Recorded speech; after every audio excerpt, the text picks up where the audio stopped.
Δούμε το Ρήμα για χρήμα 3 να μην έχει, ας πούμε, να μην μπει σε αυτή την κατηγορία ότι ήταν ένα flop album μπροστά στο Ρήμα για χρήμα 1. Βέβαια είναι πολύ δύσκολο.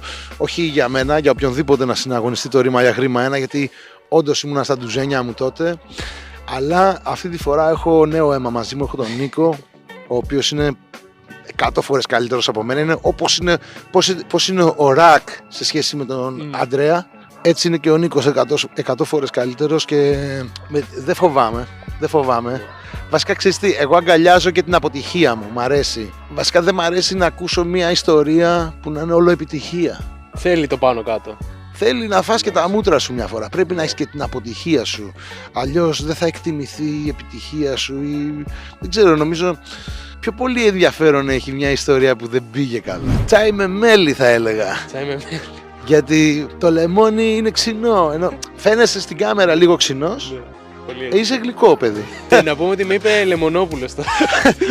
Ναι, Λεμονόπουλος. Να είναι και το καινούριο έτος, το 25 που έρχεται, ένα δημιουργικό έτος.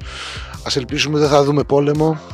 Ας ελπίσουμε δεν θα ζήσουμε τέτοιες σκηνές όπως βλέπουμε να συμβαίνουν. Και από εκεί και πέρα, άμα υπάρχει υγεία και ειρήνη, μπορείτε να με κάνετε και follow στο Instagram.